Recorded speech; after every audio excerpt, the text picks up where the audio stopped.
Boa noite. Uma lei aprovada pela Câmara Municipal de Belo Horizonte, publicada no Diário Oficial nesta semana, proíbe os restaurantes de colocarem saleiros em mesas. E não podem ter nem aqueles pacotinhos fechados. Quem quiser sal agora vai ter que pedir para o garçom. Sal. Palavra pequena para uma polêmica grande.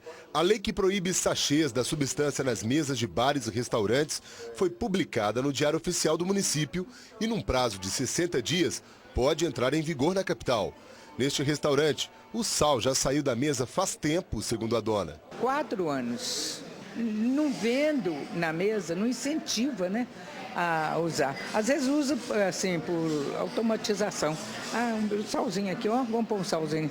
A lei proposta pelo Legislativo Municipal é baseada nos excessos cometidos quando o assunto é sal à mesa. De acordo com a Organização Mundial de Saúde, o recomendado é um consumo de apenas 5 gramas de sal por dia. Mas o consumo médio do brasileiro ultrapassa 10 gramas. O excesso de sal sobrecarrega os rins. A longo prazo também pode prejudicar o funcionamento renal, pode prejudicar o funcionamento cardíaco, levando à insuficiência cardíaca, prejudicando o funcionamento renal também, sobrecarregando a excreção do rim, pode até predispor à formação de cálculo renal, inclusive, e a hipertensão arterial. A Associação Brasileira de Cardiologistas aponta que 20% da população sofre de hipertensão e que metade não sabe. Por isso, a médica apoia a lei. Então, a pessoa não vendo o saleiro, não tendo acesso facilmente a ele, às vezes até inibe a pessoa de pedir para o garçom o sal e ela acaba se adaptando a comer com menos sal, sem excesso. O presidente da Associação Brasileira de Bares e Restaurantes de Minas Gerais discorda da lei. Ao ponto que cada cliente que quiser utilizar um sal para temperar uma salada, para colocar numa batata frita, tem que pedir o garçom que tem que parar para poder buscar escondido debaixo do balcão um sachê de sal para poder entregar para o cliente utilizar. Então a associação é muito mais a favor de fazermos uma campanha educativa, da mesma forma que temos hoje a campanha educativa com relação ao uso consciente do álcool. Mas afinal, o que as pessoas estão achando disso? Acaba incentivando a população a consumir menos sódio, que faz uma saúde.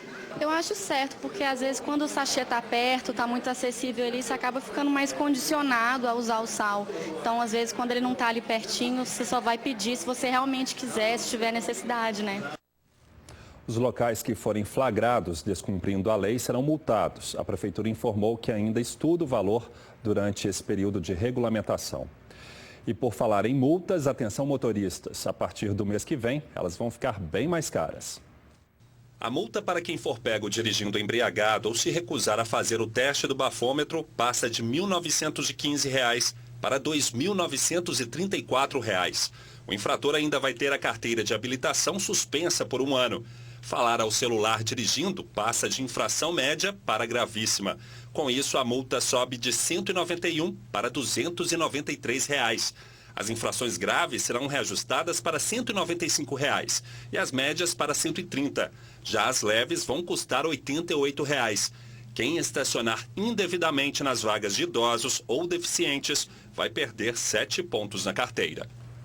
Um ônibus desgovernado saiu da pista, bateu no muro de 2 imóveis e atingiu 2 carros no final da manhã no bairro Glória, em Belo Horizonte. 3 pessoas tiveram ferimentos leves. Segundo o motorista do ônibus da linha suplementar 54, o veículo estava estacionado quando perdeu os freios. Eu deixei o ônibus ali em cima e fui almoçar.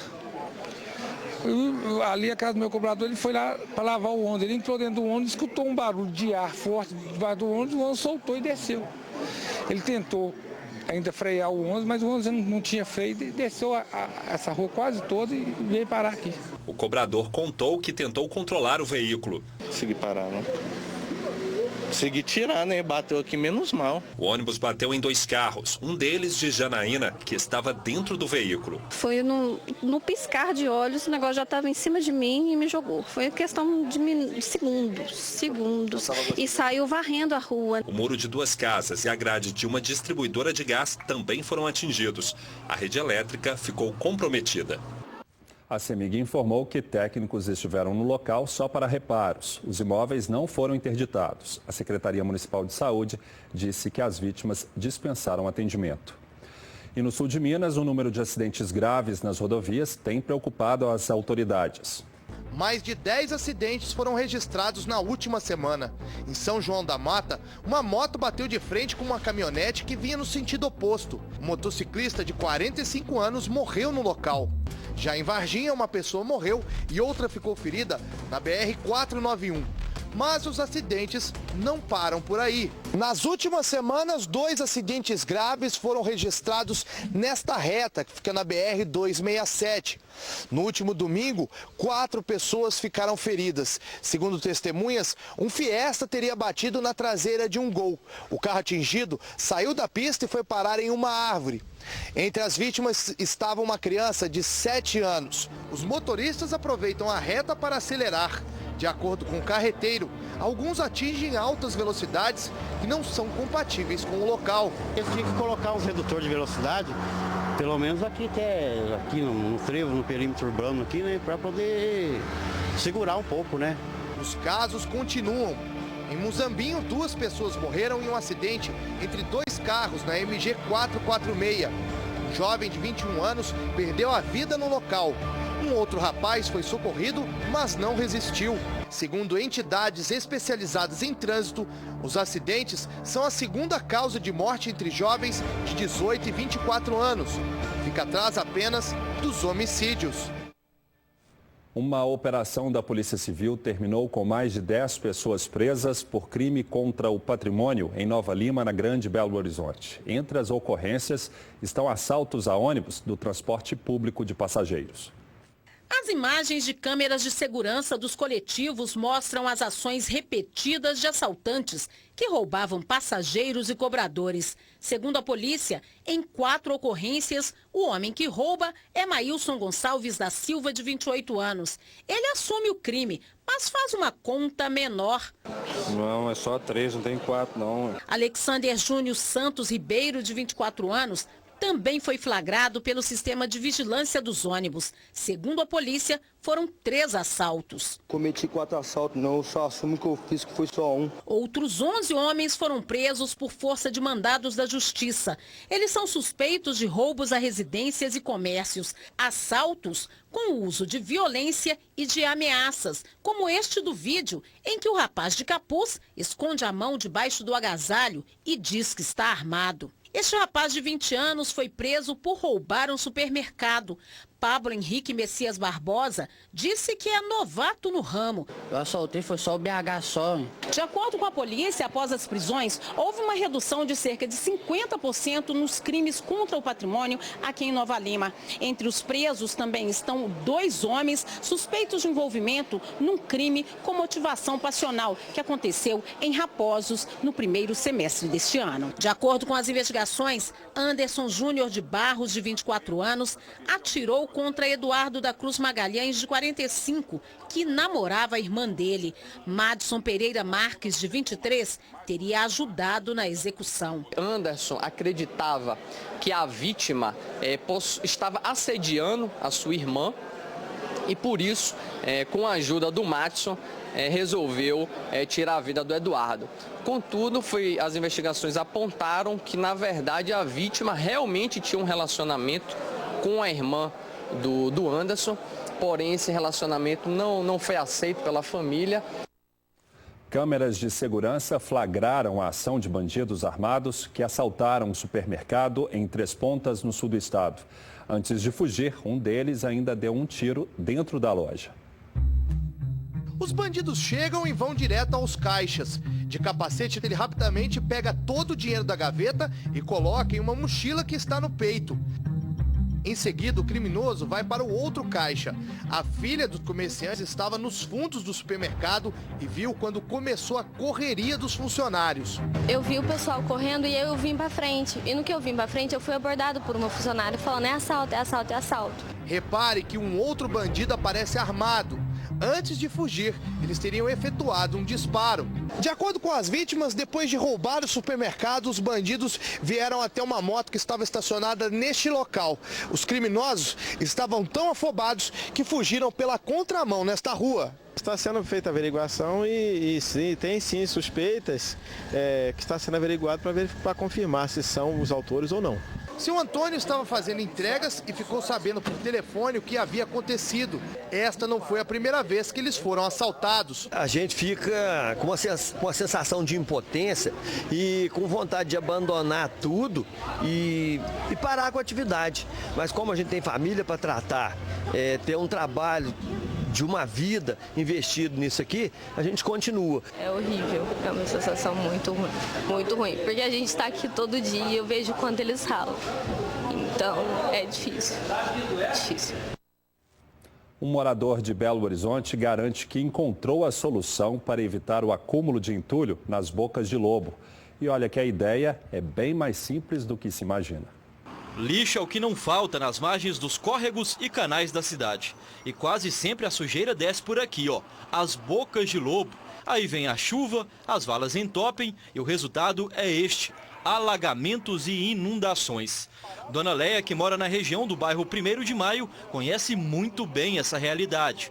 Por isso, a dona de casa adorou a ideia do seu Rogério. E a gente já tem um quadro muito triste, que é a enchente, né? E muitos dos meus vizinhos já sofreram muito com isso.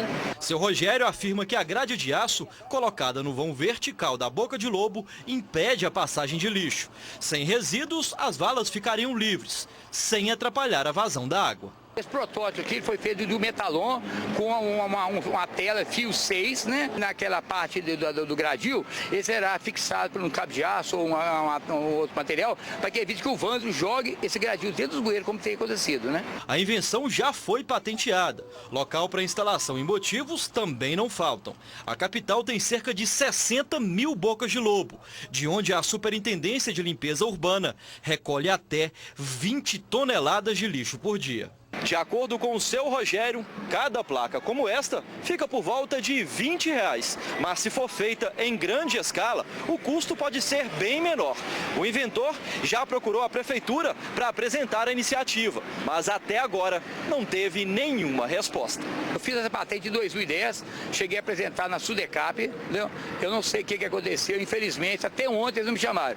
Quando foi em 2013, eu reformulei essa patente e fiz uma de novo. Agora eu vou fazer o outro caminho certo, seria apresentar isso às empreiteiras, uma vez que a prefeitura não tomou muito, quem sabe as empreiteiras têm interesse. De qualquer forma, a população deixa claro: a principal invenção para evitar o problema do lixo nem precisa de patente, vem de berço mesmo: a educação. Tem muita gente que joga lata, joga papel, tudo pelas janelas do carro. Falta um pouco de consciência da população? Com certeza falta. Veja agora como fica o tempo nesta sexta em todo o estado.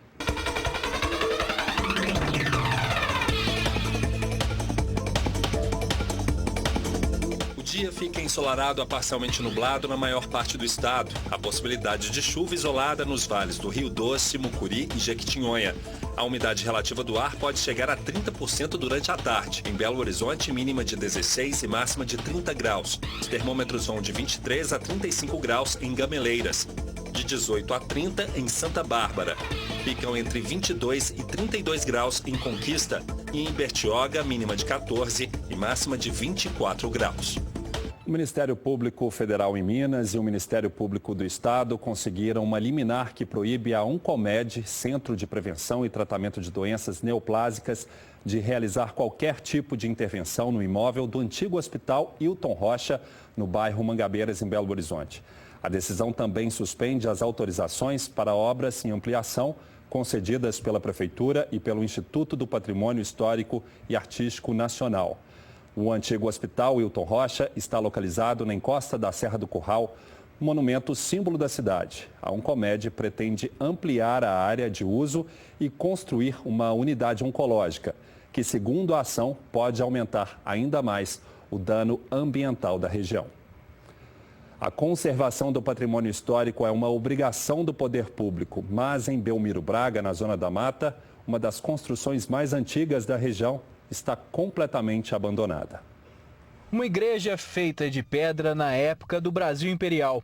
Esta é a principal construção de um conjunto arquitetônico tombado pelo Instituto Estadual do Patrimônio Histórico e Artístico de Minas Gerais, em São José das Três Ilhas, que fica em Belmiro Braga. Na época, a religiosidade era ainda mais forte na sociedade brasileira e também foram construídos os chamados passinhos. São 5 ao todo. Eles eram usados durante a Via Sacra na Semana Santa. As construções do fim do século XIX estão se desfazendo com o tempo. No primeiro passinho, o mato cresce no telhado. A porta está remendada com um pedaço de madeira que aparenta ser parte do cabo de uma vassoura.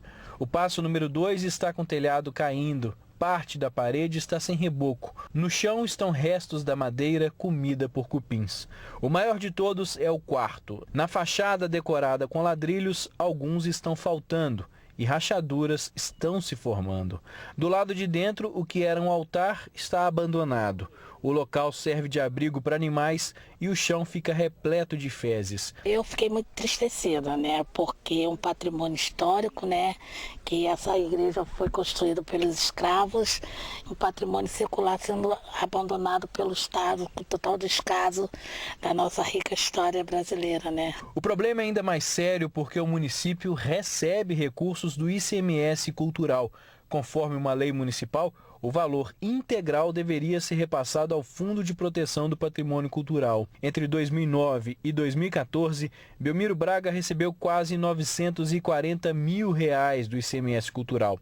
Só que 540 mil foram investidos em atividades culturais e só 37 mil foram destinados aos bens protegidos. Para o Ministério Público, isso evidencia desvio de verbas do Fundo Municipal de Proteção ao Patrimônio Cultural, o FUNPAC, para outras finalidades, o que não deveria ocorrer por se tratarem de recursos vinculados a uma finalidade específica. Aí não sobra dinheiro nem para manutenção do cemitério. Eu, sinceramente, me perdi no dia de finados aqui dentro do cemitério. De tão apavorado que eu fiquei com a situação. Isso aí, aqui para nós é um absurdo, né? Nós, com o dinheiro que nós temos para arrumar isso aí, e isso está tudo abandonado desse jeito, né? O exemplo de superação dos atletas paralímpicos no Rio motivou a Associação Mineira de Reabilitação a fazer o mesmo. A instituição promove na capital uma competição esportiva entre pessoas com deficiência. Esta dupla aí abriu a competição com todo o estilo do rap para animar a turma. Agora vamos lá, parar de cantar e as Paralimpíadas vamos arrasar. Então está na hora, meninada. A primeira disputa é o handball. Em cada lance mostram que é possível ir além. Ensinam que para vencer é preciso deixar de lado a individualidade. Eu considero esse esporte terapia muito bem e eu dou nota 10 para ela. Qual que é o elemento principal para todo mundo sair ganhando? Força de vontade. Esse é o mais importante. E vocês têm de sobra, né? Muito, tá sobrando aqui, se você quiser um pouco te dou. São 200 crianças cheias de energia positiva. Elas estão participando de jogos de handball, basquete e ainda vão disputar provas de atletismo. Todo mundo vai sair daqui com uma medalha, esbanjando alegria. Afinal de contas, todos são vitoriosos. O que mais motiva é a felicidade deles, né? Ver o sorriso, não tem outra coisa. Sentimento maior de mãe que querer melhor para o filho. A competição esportiva é apenas um dos trabalhos da Associação Mineira de Reabilitação, que há cerca de 50 anos presta assistência às crianças e adolescentes carentes, que têm algum tipo de deficiência, causada por paralisia cerebral ou outras síndromes. Os meninos aqui com esse aprendizado, eles crescem a autoestima e esse fortalecimento propicia uma melhor inserção na sociedade, né? Eles conseguem aplicar essas ferramentas e conseguem ter um papel principal junto às crianças na escola, no parque.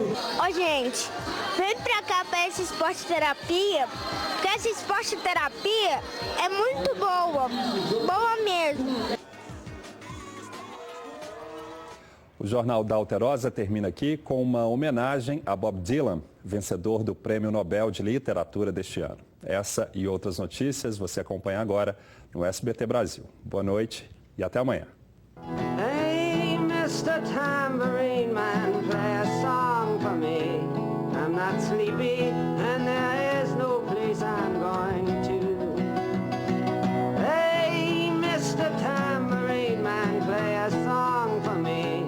In the jingle jangle morning, I come far.